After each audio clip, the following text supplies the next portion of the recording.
Two of these 2020 ZL1 Camaro.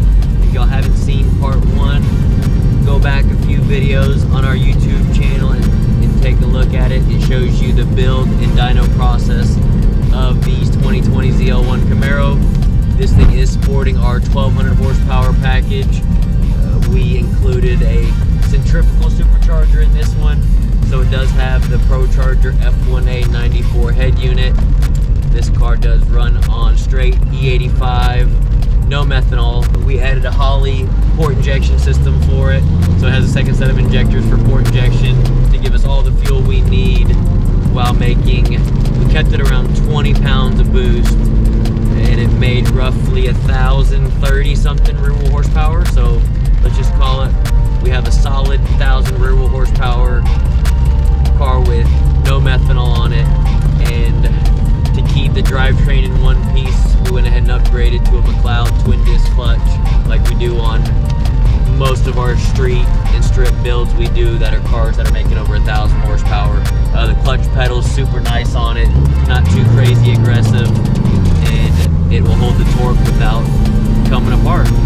So in our last video, it did rain on it, so I didn't get time to do any action shots. So I'm gonna go out and drive this thing and show y'all what it can do.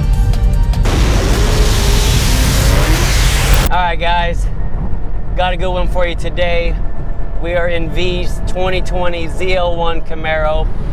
Just completed our 1,200 horsepower package to it, and yeah, we're about to have some fun.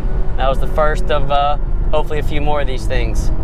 1,200 horsepower package, 2020 ZL1. We obviously get rid of the 1.7 liter supercharger. We installed the ProCharger. This one's got a F1A 94, 10 rib setup, air to water intercooler. Obviously our complete heads and cam package, fuel system. We got 3 pumps in the tank, 2 regulators, 1 for the DI, 1 for the port. Car's got full suspension on it in the rear, full BMR adjustable, and we put some Toyo 888 tires on it. So I know it's just another package per se, but there's a lot that goes into something of this caliber of a build. Not only labor intensive, but all the fine details that it takes when this car gets completed, is like setting up the suspension correctly so the car tracks straight and hooks up. Obviously the fuel system is a key component to make that much horsepower safely. This car is on straight E85, so the customer can run 93 when he wants, or straight E85 and have nothing to worry about. The car will just automatically make an extra couple hundred horsepower going from 93 to E85. And the air to water intercooler keeps our manifold air temps down so we can keep making pulls after pulls after pulls like we're about to keep doing. But this is V's car. He will be shipped to Detroit. He plays for the Detroit Lions. So hopefully after this week, he'll be getting the car next week. I'm gonna do that on.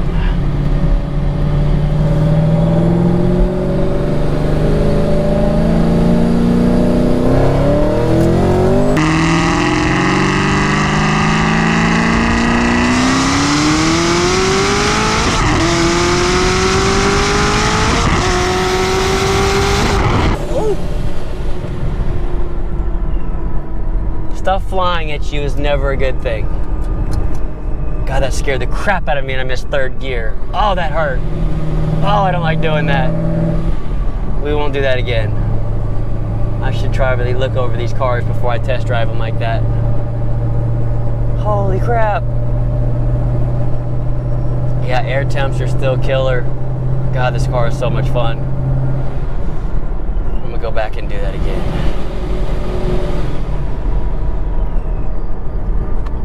So yeah, as y'all know, if y'all watch our videos a lot, we build a lot of 700, 800, even 1,000 horsepower, you know, packages that make, you know, 850 rear wheel horsepower, which is still insane horsepower for the street. But when you start making 4-digit numbers to the rear wheels, like this car is making over 1,000 rear wheel horsepower, there's just so much more stuff that goes into it to make sure that it mechanically can perform to make the power that we want, and then obviously we have to have it reliable for the end user so that they can go get in it and literally do what I'm doing right now just over and over again. As far as drivetrain goes, I forgot to mention, we did do a McLeod twin disc clutch in this thing. Obviously the BMR suspension, stock rear end in it, does have aftermarket CV axles in it. But yeah, for the most part, it is a fully built, you know, car. The next thing up on something like this would be to obviously build the engine. This still is a stock short block, so it still has the LT4 factory crank, factory rods, factory pistons. And this is where I tell people the limits of that short block is. If someone wants more than this, they want to spin the blower harder and try to make more, that's when we would definitely build the motor. Whether we do a 390 cubic inch motor, depending on what blower we go with, or if we do something like a 416 cubic inch motor, stuff like that. I'm gonna try another one.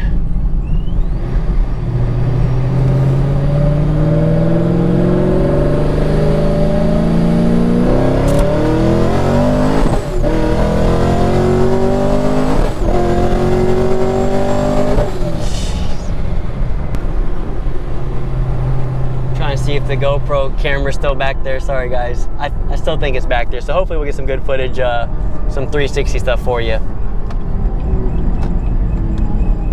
But yeah, I got a couple good logs right there, so I'm gonna pull over here in a second, look those over, make sure they're all good, which, man, the car feels so strong. And again, even being a centrifugal blower, it is a linear horsepower curve.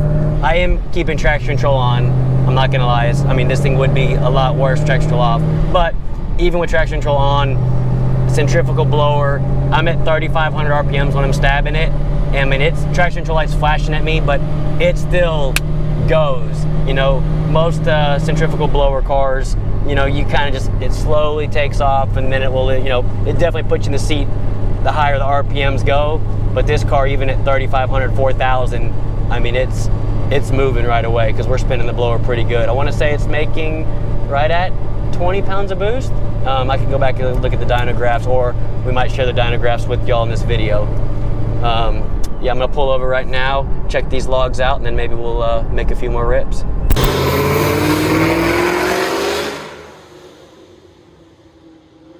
Yeah, like I was saying before, the higher horsepower packages like this, like our 1200, we have to have crazy fuel systems. So not only do we have 3 pumps in the tank feeding the direct injection, we also have a second set of injectors for the port injectors. So we have DI and port injectors. And the port injectors, the way it works is we have an aftermarket ECM in this thing that once it sees boost, then the second set of injectors turn on.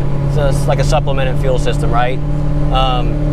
Just a setup like that, just tuning the factory ECM and the aftermarket ECM, it takes time. It's not something you just throw right together and it works, you know? So building these higher horsepower packages we build, again, it takes a lot of time when it comes to labor actually building the car, but then also, you know, the time once the car is actually completed, like I said, to fine-tuning the suspension, making sure the clutch is right, making sure the fuel system is right, making sure both computers are happy, talking to one another, and that the stock fuel system is happy as well as the aftermarket fuel system is happy. There's just a lot that goes into these, and it's not your average, you know, couple days, tune the car, and, you know, it's done. You know, you got to spend time on the dyno as well as on the street to make sure these cars are 100% correct. And again, the way our customers use these cars, whether they go to roll racing events or just drag racing or whatever, you know, we have to make sure it's as reliable as possible for what we're doing. In this car in particular, you know, to me, it's a perfect highway car, you know, 60 to 130 stuff. or even faster than that if you want to go. But being the 2020 ZL1, the suspension on this car, I mean, it handles just as good as it does in a straight line, it does in a turn. It's quite impressive for a Camaro to do, you know, make turns at certain speeds without having to feel uncomfortable in the turn. You know, to be able to accelerate through it feels really good, especially not even on the best of roads. But that's where the alignment and everything comes into play.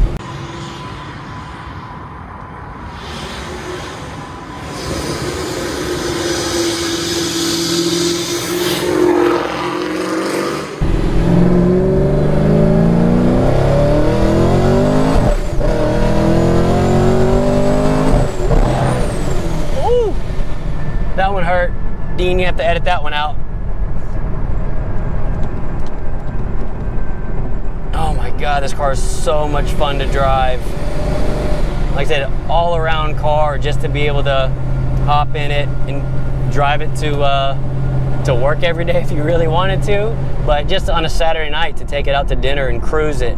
Like I said, use it for, you know, roll race purposes or drag race purposes. Manual cars obviously aren't the best for drag racing, but you know, this package is definitely for the guy that wants above and beyond, you know, what cars are usually meant to hold for the street. So a package like this, yes, you can drive it every day and, you know, take it to car shows and stuff like that. But this is really for the guys that really want that extra power, that are lining up next to other high horsepower cars. Like I said, drag racing, roll racing, or even like they have those like half-mile events, you know, from a dig. So all in all, this is a pretty gnarly package. There's not too much more to do on something like this. Like I discussed earlier, yes, we could build the engine, turn the boost up some more. I did check, it was making about 17 pounds of boost when we were ripping it just now. I pulled over and looked at those logs. So all in all, man, this car is just absolutely a blast to drive. Yeah, it's definitely something I wouldn't mind owning. But we are finishing up. I got to get it detailed next, and this car will be shipped to back to Detroit for V to enjoy himself. That's a wrap. We sent his car. As y'all can see from this video, I hope I portrayed it as good as I really did feel how much fun I had filming this car, either cruising through downtown streets for Dean to get his cool little shots, as well as me ripping this 1,000 rear-wheel horsepower car on the street over and over again, just to make sure the tune-up was right and it's reliable. As you know, I get to drive fast cars daily. I was super excited to drive this one, and it's hard to see on film, but guys, driving 1,000 rear-wheel horsepower car, let alone, is insane. But with 3 pedals with a clutch in it, truly is a blast to drive. As crazy of a package as this is, a 1,200 horsepower package, I want you guys to see how reliable we build these cars. There's a reason why we've been doing this for so long and perfecting our packages. So to tell someone you have a 1,200 horsepower car, most people don't really believe that. This car is legit making over 1,000, almost 50 rear-wheel horsepower, which is over the 1,200 flywheel horsepower numbers, and this car can truly be driven daily if chose to. Obviously, it's going to be a weekend toy for V, but to be able to produce a car like that, it's incredible and a blast to drive. As always, guys, those of you that subscribe to our channel, I greatly appreciate it. Those of you new to the channel, please hit that subscribe button. Please hit the bell notifications for future videos we have coming up, which we do have some crazy high horsepower builds. In the first 48 hours of this video going live, if you like and comment on it, it'll give you a chance to win some LMR merch, and we will try to pick the winners out come next week. So comment below, like, tell me what you think about the video. As always, until next time, guys.